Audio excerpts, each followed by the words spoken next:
The letter was tucked beneath his pillow, folded once, written in handwriting so careful it looked like a prayer. Jonathan Mercer found it at 2 in the morning, still wearing the suit he'd fired her in. His fingers trembled as he unfolded the paper. The first line read, "Sir, I am not writing this to save my job. I am writing this to save you from your own mother." Beneath the letter sat a small leather notebook, every page filled with dates, dollar amounts, and one woman's silence that had lasted over 2 years. 8 hours earlier, he had stood in the kitchen of his own mansion and told Clara Delgado to leave. He hadn't even let her finish her sentence. What she had written beneath that pillow would unravel everything he believed about the one person he trusted most in this world. If you're watching from Austin, from Dallas, from anywhere at all, drop your city in the comments. Stories like these need to be heard. Jonathan sat on the edge of the bed with the notebook open across his knees. The leather was worn soft at the corners, cracked along the spine the way old things crack when they've been held too many times. He recognized it. He had seen it once before, months ago, tucked inside Clara's bag when she wasn't looking, and he had assumed it was personal, a journal maybe, something private that didn't concern him. He never asked. He never even thought to ask. That was the thing about Clara Delgado. She moved through his house like weather, always present, never disruptive, never demanding to be noticed. She arrived at 6 every morning through the service entrance, hung her coat on the same hook behind the laundry room door, tied her apron with 2 knots instead of 1 because she said it kept the fabric from slipping while she worked. She cleaned the hallways before anyone woke. She folded his shirts with a precision that made them look brand new. She left fresh water on his nightstand every evening, always with a single slice of lemon, because she had noticed, without being told, that he preferred it that way. And she never once, in 23 months of working inside his home, complained about anything. Not the long hours. Not the extra tasks his mother kept piling on. Not the cold way Margaret Mercer spoke to her, as though the air between them carried something rotten that only Margaret could smell. He turned the first page of the notebook. The entry was dated 14 months ago. The handwriting was small, tight, steady. October 12th, $3,200. Study safe. 11:47 p.m. Mrs. Mercer. His throat closed. 23 months earlier, Clara Delgado had walked through the service entrance of the Mercer estate for the first time carrying nothing but a plastic bag with her work shoes inside and a reference letter from her previous employer folded into quarters in her back pocket. The mansion sat on a hill just outside Austin, surrounded by oak trees so old their branches curled over the driveway like fingers guarding a secret. The front doors were 12 feet tall. The floors were Italian marble, cold even in summer. The chandeliers in the main hallway caught the morning light and scattered it across the ceiling in patterns that looked almost alive. Clara stood in the foyer for exactly 9 seconds before a voice came from the top of the staircase. "So you're the new one." Margaret Mercer descended the stairs slowly, one hand on the railing, the other adjusting a pearl earring. She was a woman in her early 70s, thin, immaculately dressed, with silver hair pulled into a knot so tight it seemed to stretch the skin at her temples. Her posture was perfect. Her eyes were not unkind, but they carried something heavier than kindness, a measuring quality, the way a jeweler looks at a stone before deciding whether it's worth setting. "Yes, ma'am. Clara Delgado. The agency sent my paperwork last week." Margaret reached the bottom step and stopped. She didn't extend her hand. "I've had 4 housekeepers in 3 years. The last one left without giving notice. The one before her broke a vase that belonged to my late husband. The one before that talked too much." She paused. "I don't need a friend, Miss Delgado. I need someone who cleans quietly and stays out of my way." "Yes, ma'am. My son owns this house, but I run it. Whatever he tells you, check with me first. Is that clear?" Clara nodded once.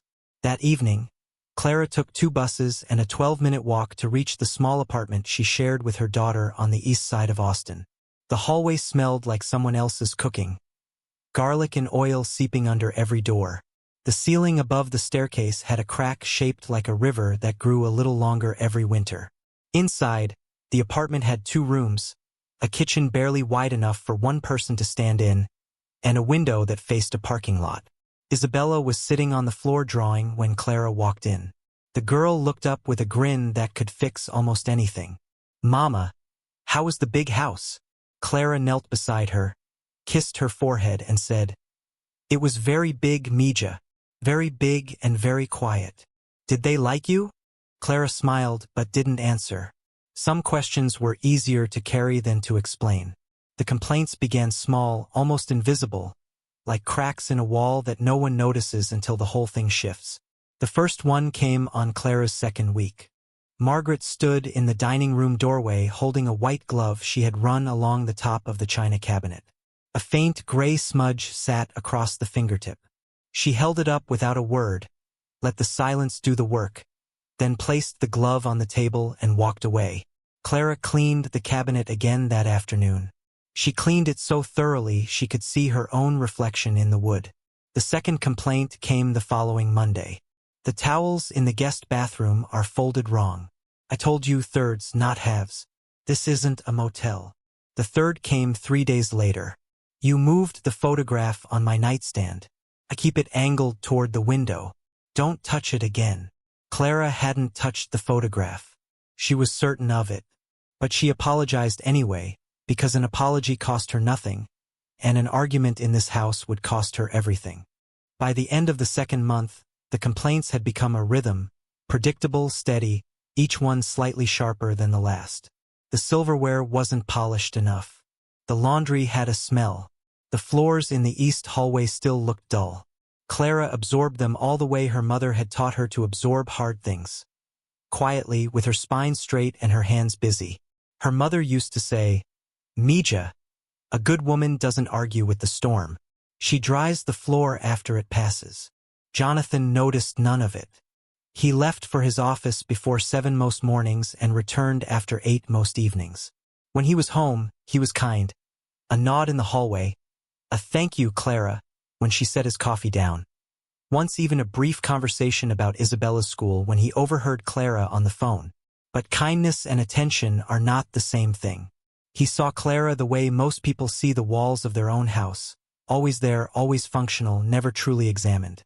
It was a Thursday night, 11 weeks into her employment, when Clara saw something she was never meant to see. She had gone back to the study to collect a tray she'd forgotten. The hallway was dark. The house was silent. And the door to the study was open just enough for a sliver of lamplight to fall across the floor like a blade. Through that gap, she saw Margaret Mercer kneeling in front of the open safe, her hands inside, counting bills with the speed and certainty of someone who had done this many times before. Clara stopped breathing. She stepped back into the shadow without making a sound. Her shoes didn't touch the hardwood. Her heartbeat didn't echo. She disappeared the way she had learned to disappear inside this house.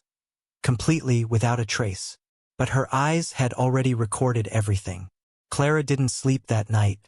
She lay in the narrow bed beside Isabella, staring at the ceiling crack that had grown another inch since winter, listening to her daughter's breathing, soft, steady, trusting, the breathing of a child who still believed the world made sense. $3,000. Maybe more. Margaret's hands had moved through those bills like water through a familiar channel. No hesitation, no fumbling with the combination, no glancing over her shoulder the way a person does the first time they steal. This was practiced. This was routine. This was something that had been happening long before Clara Delgado ever walked through that service entrance. She pressed her palms against her eyes and thought about her mother. Lucinda Delgado had died 19 months before Clara took the job at the Mercer estate. Ovarian cancer, caught late, treated poorly, buried quietly in a cemetery on the south side of San Antonio where the headstones leaned like tired men. In the final weeks, when the morphine made her drift in and out of sentences, Lucinda had grabbed Clara's wrist with a grip that didn't match her disappearing body and said something Clara carried like a stone in her chest ever since. "Mija, I should have told your father the truth before he left. I thought staying quiet was protecting him. But silence doesn't protect people. It just lets them walk into the fire smiling." Clara had promised herself that day, in that hospital room with the fluorescent light buzzing above her mother's bed, that she would never make the same mistake, that she would always speak, That silence would never again be her answer. And yet, she lay there in the dark, watching the parking lot light flicker through the window, and she thought about Jonathan Mercer. About the way he said his mother's name, soft, reverent, like a man holding something fragile. About the photograph on Margaret's nightstand, angled toward the window, the one of Jonathan's father who had died when Jonathan was only 11. About the way Jonathan called his mother every afternoon at exactly 4:15, even from board meetings, even from airports, because he had told Clara once, without meaning to reveal so much, "She raised me alone. Everything I have started with her." If Clara spoke, she would save his money. But she would break his heart. She would shatter the only foundation he had ever stood on. And she knew. She knew from watching her own mother die with regret stitched into every breath, that some truths don't arrive as rescue. They arrive as demolition. She got up in the dark, opened the kitchen drawer, and pulled out the one thing her mother had left her that still smelled like home. A small leather notebook, its pages filled with recipes written in Lucinda's careful hand. Arroz con pollo, tamales de elote, sopa de fideo, page after page of a mother's kitchen, preserved in ink. Clara turned to the first blank page. She uncapped a pen, and in handwriting so steady it betrayed nothing of the war inside her, she wrote, October 12th, $3,200. Study safe. 11:47 p.m. Mrs. Mercer. She closed the notebook, slid it into her bag, and lay back down beside her daughter. She had chosen silence. Not out of weakness, not out of fear, out of something far more complicated, the terrifying mercy of letting a man keep his mother a little while longer. 14 months of silence. 14 months of entries in the leather notebook. 14 months of watching Margaret Mercer descend that staircase every morning with the posture of a woman who owed nothing to anyone, while Clara wiped the surfaces clean and said nothing, recorded everything, and carried the weight of someone else's secret like a second skeleton inside her body. The vase broke on a Tuesday. It was a Venetian glass piece that sat on a pedestal in the east hallway. Emerald green, hand-blown. One of the last gifts Jonathan's father had given Margaret before the cancer took him. Clara had dusted around it 100 times. She knew its curves the way she knew Isabella's sleeping face, by memory, by instinct, by care that didn't need instructions. She was in the laundry room folding sheets when she heard the crash. A bright, sharp sound, like a chandelier hitting stone. By the time she reached the hallway, the vase was in pieces across the marble floor, and Margaret was standing over it with both hands covering her mouth. "Oh God!" Margaret whispered. "Oh God, what has she done?" Clara looked at the floor. She looked at the pedestal. She looked at Margaret's hands. No cuts, no glass dust on her sleeves, no shock in her eyes. The performance was perfect, almost perfect. But Clara had spent 23 months learning the grammar of this woman's face, and the one thing missing was surprise. Jonathan arrived home 40 minutes later to find his mother sitting in the living room with tears running into the collar of her blouse, holding a shard of green glass like a relic. "She broke it, Jonathan. Your father's vase. The last thing he gave me. I told you this woman was careless. I told you she doesn't respect this house. She doesn't respect us." Jonathan stood in the doorway. His jaw was tight. His eyes moved to Clara, who was standing near the kitchen entrance with her hands folded in front of her apron. She didn't speak. She didn't defend herself. She simply stood there the way she always stood, present, upright, waiting. "Clara," he said. His voice was low, strained, the voice of a man caught between two loyalties and choosing the one that came first. I think it's best if we end this arrangement." The kitchen was quiet. The cook, an older woman named Dolores, stopped chopping mid-motion. A younger staff member carrying a tray froze near the sink. "You'll receive your full severance," Jonathan continued, not meeting her eyes. "I'll make sure the agency finds you another placement. But I can't. My mother this is her home too. I have to respect that." Clara looked at him for a long moment. Not with anger, not with betrayal, with something closer to grief. The grief of a woman watching someone she had tried to protect walk directly into the fire she had been standing between him and for over a year. She reached behind her back and untied the apron. 2 knots loosened slowly, deliberately, the way a person removes something they had worn with dignity. She folded the fabric into a neat square and placed it on the counter beside the cutting board. She smoothed it once with her palm. "Thank you for the opportunity, Mr. Mercer," she said. "I hope this house stays safe." She turned and walked toward the service entrance. Her shoes made no sound on the tile. Dolores looked down at the cutting board. The younger staff member set the tray down without a word. Nobody moved to stop her. Nobody said goodbye. If this story is hitting close, take a second to like and subscribe. There's more coming that you won't want to miss. Margaret watched from the living room doorway until the service door clicked shut. Then she straightened her back, wiped her eyes with one clean motion, and said, "Dolores, I'll take my tea in the garden." But there was something Margaret hadn't counted on. Something Clara had left behind that no amount of performance could prepare her for. And Jonathan wouldn't find it until 2 in the morning, when the guilt wouldn't let him sleep, when he reached beneath his pillow for the cool side of the fabric and his fingers touched paper. The house was silent the way only large houses can be silent. Not empty, but holding its breath.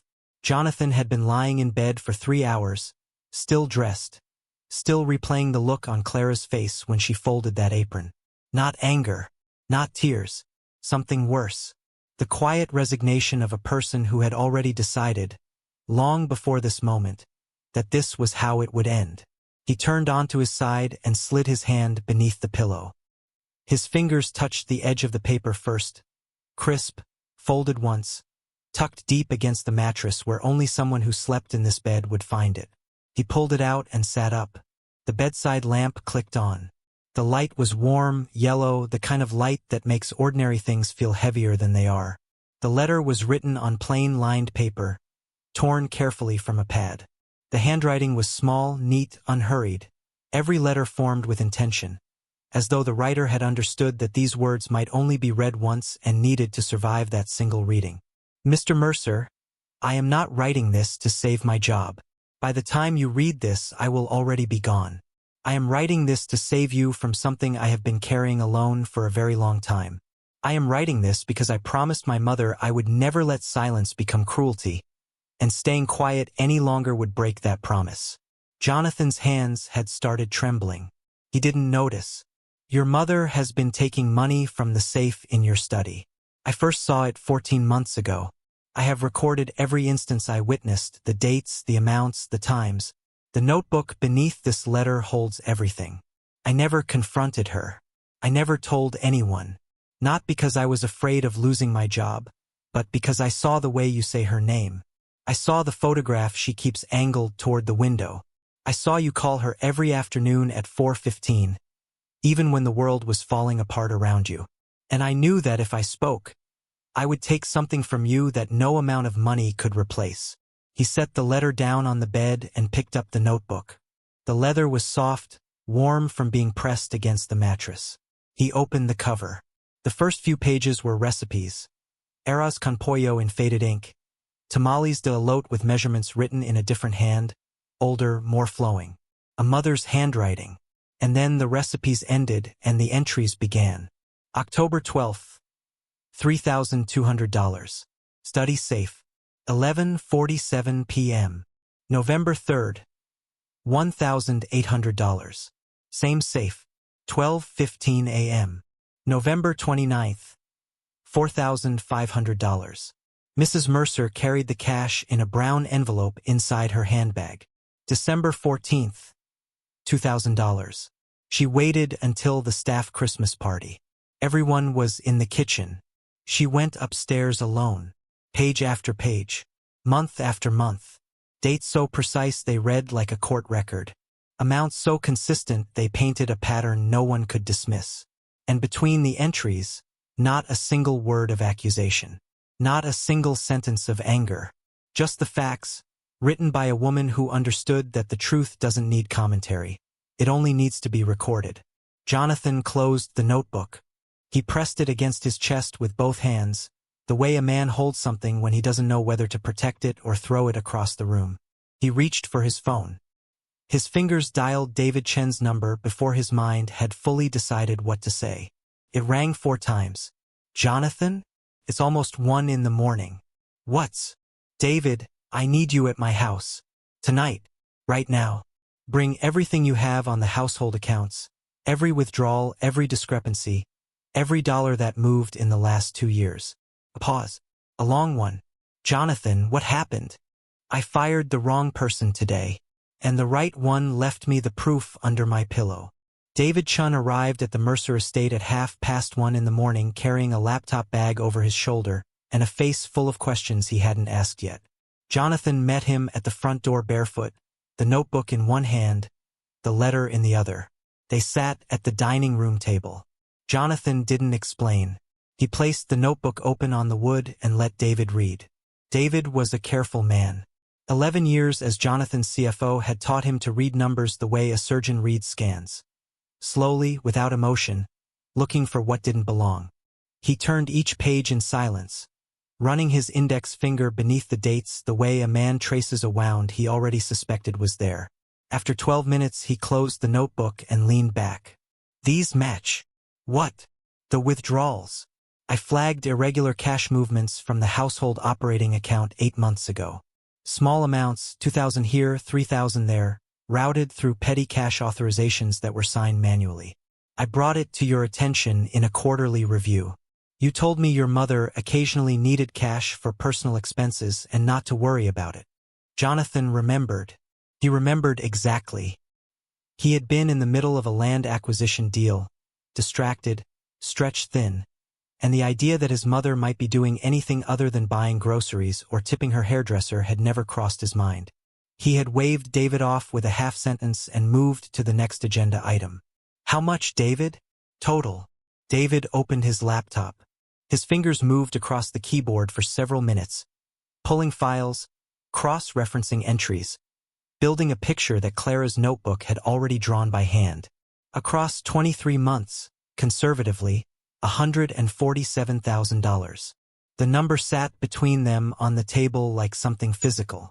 There's something else, David said, lowering his voice even though the house was empty. 8 months ago, when I flagged those irregularities, I also pulled the employment records to verify who had access to the petty cash safe. There was a note in the file, a previous housekeeper named Rosa Gutierrez. She worked here for 15 years. Terminated without cause, no exit interview, no forwarding reference. The termination was authorized by your mother. Jonathan stared at him. Rosa. I remember Rosa. She was here when I was a teenager. She left suddenly. My mother told me she'd moved back to Mexico to take care of family. She didn't move to Mexico, Jonathan. She moved to San Marcos, 45 minutes from here. I found her address in the archived payroll records. They drove to San Marcos at dawn. The sky was pale, bruised with pink along the horizon.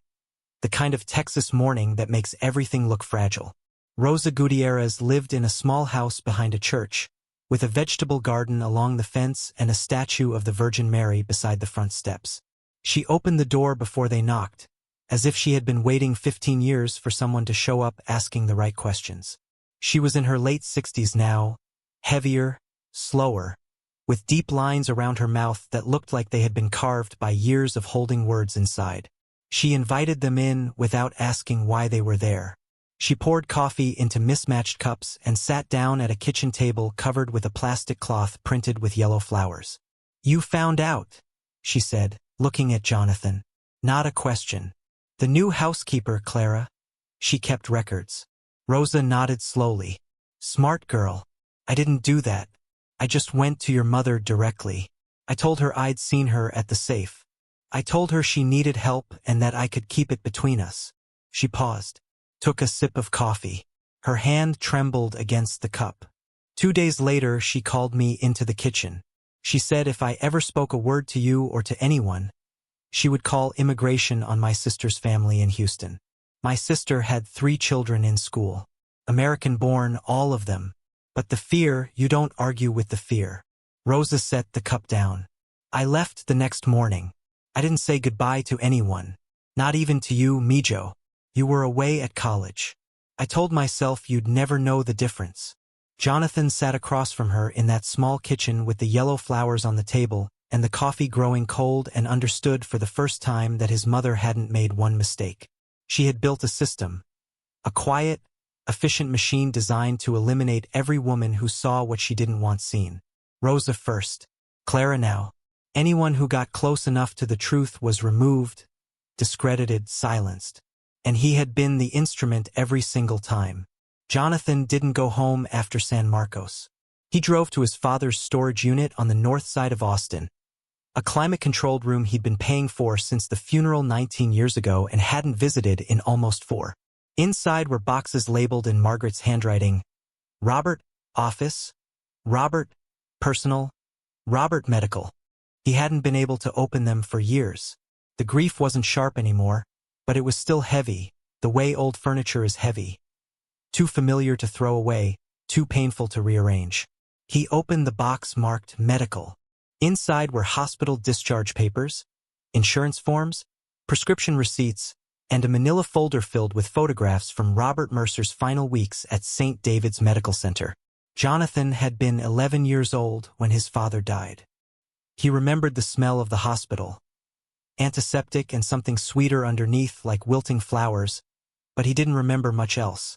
Margaret had kept him away during the worst of it. She said a boy shouldn't have to watch his father disappear. He spread the photographs across the concrete floor of the storage unit and knelt beside them. His father in a hospital bed, thin, hollowed out, smiling anyway. Margaret beside him in one, younger, her face tight with a grief she would carry for decades. Nurses in the background, blurred, unnamed. And then one photograph stopped him. It was taken close. His father propped against 2 pillows, eyes half closed, one hand resting on the bed rail. Beside him, seated in a plastic chair pulled so close it touched the mattress, was a nurse.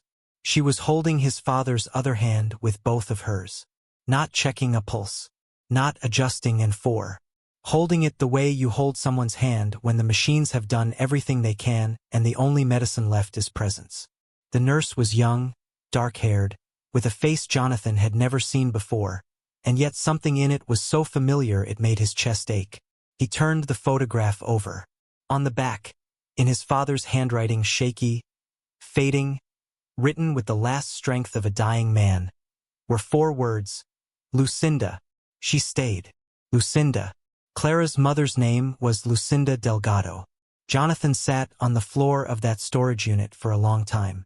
The fluorescent light above him buzzed faintly. The air smelled like cardboard and old paper and 19 years of grief preserved in boxes nobody opened. He held the photograph with both hands and stared at the woman in the plastic chair, the woman who had held a stranger's hand through his last night on Earth, not because she was paid to, but because she understood that dying alone is something no human being should do. And her daughter had done the same thing in a different way in a different house for a different Mercer. Clara had held Jonathan's truth in her hands for 14 months and refused to let go, refused to let him face it alone, even when it meant she would be the one who paid the price. 2 women, 2 generations, both choosing to stay when it cost them everything. Jonathan didn't know if he believed in God or fate or the invisible threads people talk about when coincidence feels too small a word. But sitting on that concrete floor, holding a photograph of a nurse who stayed and thinking about a maid who stayed silent, he understood something that went beyond logic. These 2 families had been reaching toward each other across decades.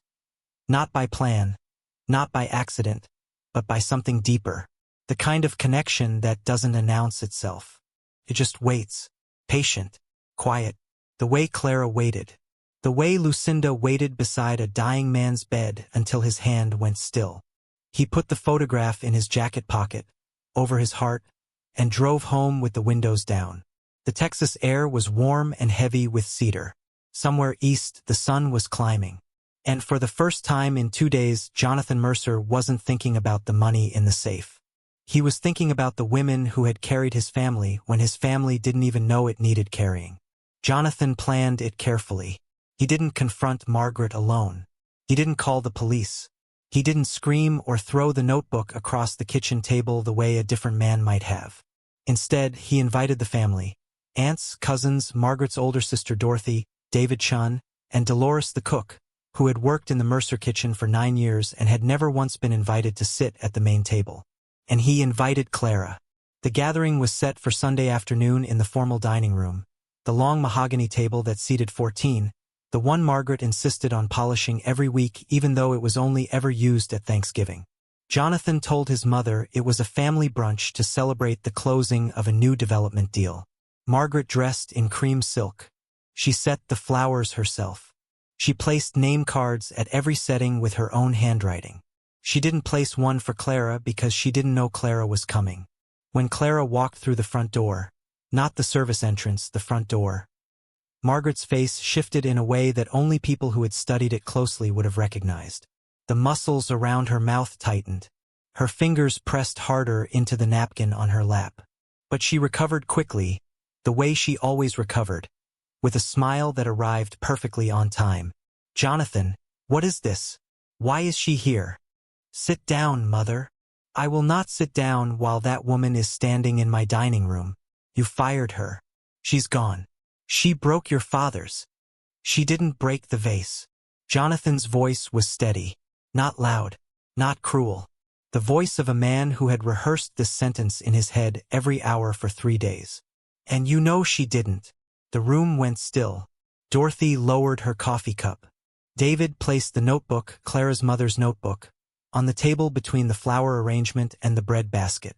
"Mother, I've seen the records. I've spoken to Rosa Gutierrez, the woman you told me moved back to Mexico. I've spoken to David about the withdrawals. I know about the safe. I know about the cash. I know about all of it." Margaret looked at the notebook. She looked at the faces around the table. She looked at her son with an expression that shifted from confusion to recognition to something that crumbled inward, like a house losing its center beam. "You don't understand," she whispered. "You don't understand what it's been like. Alone in this house. Your father gone. You at work all day, every day. The silence, Jonathan, the silence in this house eats you alive. I needed something. Something to make the hours stop pressing down on me." "So you stole from your own son," Dorothy said quietly from the far end of the table. "And blamed the help." Margaret opened her mouth, closed it, opened it again. Nothing came out that could undo what had already been said. And then Clara spoke. She hadn't moved since she entered the room. She stood near the doorway, no apron, no uniform, wearing a simple blue dress Isabella had helped her pick that morning. Her hands were folded in front of her the way they always were, not in submission, but in patience. "Mrs. Mercer." Her voice was low, calm, the kind of voice that doesn't fight for space in a room because it doesn't need to. "I didn't come here to accuse you.